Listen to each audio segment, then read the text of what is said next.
Salut à tous, aujourd'hui on se retrouve pour le résumé du Paris Open 2022. C'est donc la deuxième compétition à laquelle je participe après le GST Barrière Open 2021. Comme je vous l'ai dit, aujourd'hui je vais vous résumer ces 3 jours de compétition parce que oui, c'était 3 jours pendant le week-end de Pâques. C'était vraiment très intense et j'ai vraiment adoré ce week-end. Je vous fais pas plus attendre, on commence directement.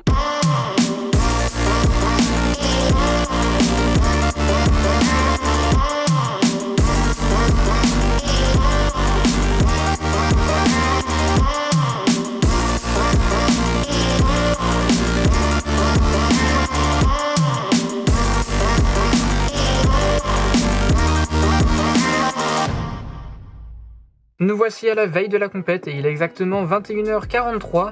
Donc ici j'ai à peu près le contenu de tout mon sac. Donc je vais emballer tous les cubes dans les petits sachets pour tout simplement les protéger. Donc on va commencer avec le sac GAN I où je vais mettre le WRM Maglev. Ensuite dans le sac MGC, je vais tout simplement mettre le MGC. Ensuite on a le GAN 12 qui va aller dans le sachet du GAN 12. Donc il est un peu différent des autres sachets GAN. Et ensuite, tout le reste, ça part dans les sachets GAN normaux. Donc on a le 4x4 MGC, le Scub GAN, le 2x2 Dayan Tengyun V2M. Et on va finir par le Pyraminx, c'est le 5x5. Je vais pas le protéger parce que je m'en fiche un peu. Il est un peu vieux et puis il craint pas trop, il est assez solide. J'ai oublié, avec le GAN 12, je vais également mettre le DNM37 ainsi que la boîte d'accessoires tout simplement du GAN 12. Et du coup on finit par le 5x5. Voilà, on a fini le sac, on se dit à demain matin à 5h, je pense que ça va piquer très fort. On a débuté le premier jour à 14h avec le premier tour de 2x2. Je pense que c'est vraiment l'event que j'ai le plus réussi durant la compétition. J'ai commencé avec un 4.39 single, j'ai enchaîné avec un 5.17. Juste après j'ai fait un 4.10.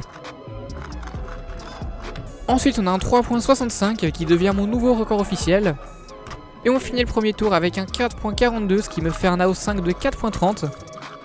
Ça m'a pas suffi pour passer à la finale, mais je suis vraiment ultra content de ma moyenne. Au GST Open c'était vraiment horrible, j'avais fait un 7 de moyenne avec un 9 qui comptait parce que j'avais même fait un 11, c'était vraiment horrible. Donc là le 4.30 d'AVG il fait vraiment plaisir. On enchaîne avec le premier tour de H, donc j'ai commencé avec un 41.96. Donc la cutoff était à 45 secondes, donc c'est bon, je passe. La seule suivante, je fais 44.87. Ensuite on enchaîne avec un 39.76, donc ça devient mon PB officiel et je suis assez content parce que c'est quand même un sub 40 et j'en fais pas tous les jours non plus. Ensuite on a un 58.99, donc là j'ai frôlé les 1 minute, ça aurait été quand même dommage. Et on finit avec un 40.58 qui est là aussi un bon temps. Ça m'a donné une moyenne de 42.47, bien sûr ça n'a pas suffi pour aller en finale. Ensuite on passe au 5x5. Alors là comme je vous l'avais dit dans la vidéo Main Espérance du Paris Open, il y avait la cutoff de 2 minutes. Malheureusement j'ai fait que un sub 2 dans ma vie au 5x5 et c'était d'ailleurs au GST Open où la cutoff était aussi de 2 minutes. Et donc bien sûr là j'ai pas passé la cutoff parce qu'il fallait limite que je batte mon PB. En premier j'ai fait un 2 minutes 22 et 60 centièmes et ensuite j'ai fait un 2 minutes 10 et 37 centièmes. Donc c'est assez dommage, 2 minutes 10 c'est quand même un très bon temps pour moi mais ça n'a pas suffi du coup. Et en fin de journée on a eu la finale de 2x2 OH et 5x5 mais du coup je n'y ai pas participé.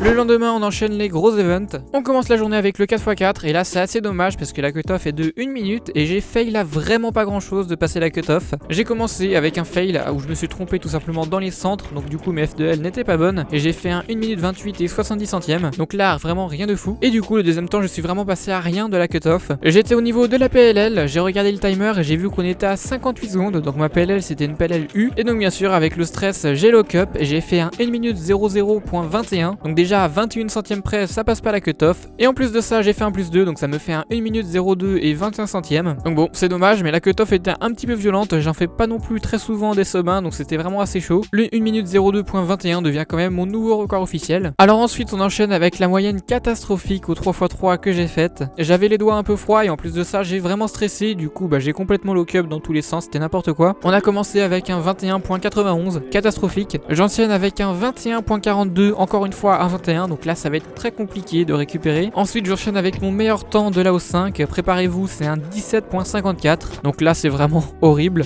Ensuite on enchaîne avec un 20.22, donc ça me fait 3 temps au-dessus de 20 secondes durant la O5, donc là je me dis que c'est fini. Et je finis avec un 17.96. Vraiment j'étais dégoûté parce qu'à 2 places près je passais au second tour. En plus j'étais au premier tour, donc les tours d'après avaient des temps meilleurs que moi et donc j'étais en train de compter les places pour savoir si je passais ou pas parce que du coup je me doutais que les tours d'après les gens allaient obligatoirement me battre. On n'arrêtait vraiment pas de rafraîchir la page WCA Live, mais bon c'est bien beau l'espérance mais ça n'a pas suffi. C'est une galère, ok. On pourrait faire des soldes. Déjà la boîte est 20 €. C'est pour qui? C'est pour moi. Manger des choucroutes, de la choucroute, c'est très bon. Ni, c'est pour qui? C'est pour lui, bah, c'est à lui, il les a achetés. Ouais. Ah, parce que La C'est l'event de l'année. bon. Comment? La choucroute, c'est bon. Ouais, de fou. Ça sert à rien à dire dans le unboxing, mais déjà. on essaye de gérer le focus en même temps. Premier terme. Wow, le BG. Dinguerie. En vrai, il est grave bien. Un avis. Je sais pas, je suis nul en terrain. Dernière compétition, j'ai fait une dernière. Et OV, t'as du DPS. Et en état, mais attends. Oui, on a dit. Et maintenant, c'est à lui. Voilà. Tu viens de taper un 47 ou 4-4. C'est normal, quoi. Rien de bizarre. Putain, j'ai tout niqué. Oh, il est nul. Oh. Ah, je fais pareil. Bon, maintenant on veut le reste 3. Le reste, attendez, En fait, je peux essayer. En fait, Tu mets en direct. incroyable. Incroyable. Il y avait Attention, arrête, il galère à ouvrir. Donc, quand il y a les petits points bleus, ça veut dire qu'il y a le focus. Tu vois. Donc là, il y a les petits points bleus, ça veut dire qu'on a bien le focus. Pour le boxing, il est tombé. Ça va, je me sens un peu comme une star là. Attention, premier turn là. Il est nul. Il est nul. Ouais, à la sortie de la boîte, il est éclaté au sol. Il est éclatable. C'est 2021. Oui, ouais. C'est des U4. C'est des U4. Et donc l'après-midi, on a eu tous les deuxièmes tours, donc 3x3, ok, j'ai pas participé. Ensuite, on a la finale de 4x4, du coup, bah là, toujours pas. Et ensuite, on a eu la finale de 3x3, où là, c'était vraiment impressionnant. J'ai d'ailleurs sorti mardi dernier une vidéo sur laquelle je mettais les solves de Philippe Veilleur et Sébastien Veilleur, les deux grands finalistes. Et on en a fini avec ce deuxième jour vraiment catastrophique et malchanceux.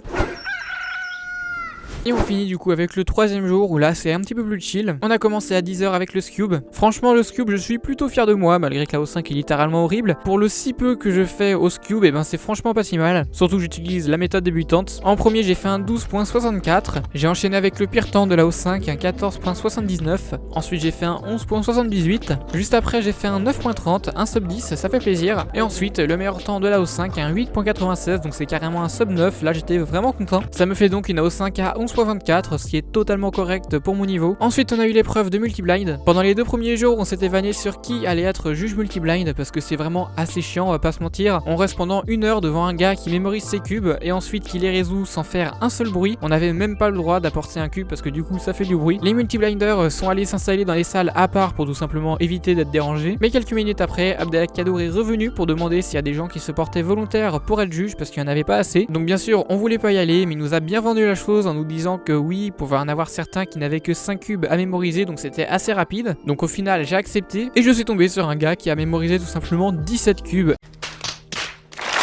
Et c'était si long. La mémorisation a duré 45 minutes et après il y a eu un quart d'heure de résolution, tout ça en gardant le silence. Mais malgré ça c'était quand même assez impressionnant, il a battu son record personnel, il a fait 15 cubes sur 17. En réalité il en a raté 4 mais il y avait 2 plus 2 donc ça fait un plus 4 sur les 58 minutes. Bon on s'en fiche un peu d'avoir plus 4 secondes sur 58 minutes. Ensuite on a eu la pause déjeuner et après la pause déjeuner on a réenchaîné sur du blind mais cette fois-ci le blind normal donc on est cube par cube, pas du multi-blind. Cette fois-ci c'était dans la salle principale donc on a dû garder le silence pendant 1 heure mais ça va, on avait le droit de cuber quand même parce que bon on était assez loin de la scène. Ensuite on a eu le premier tour de Pyraminx et ça j'y ai participé et mon AO5 est vraiment plutôt clean par rapport à celle de GST où j'avais le vieux qui Pyraminx. Là le Yann a bien aidé, on a commencé avec un 12.19.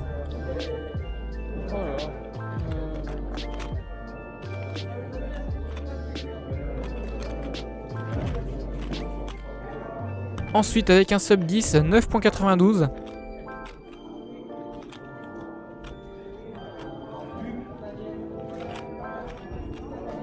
Ensuite j'ai enchaîné avec le meilleur temps de la O5, un 8.60.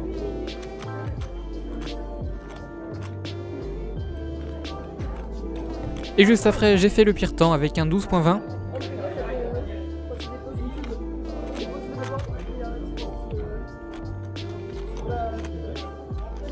Et j'ai fini avec un 8.94.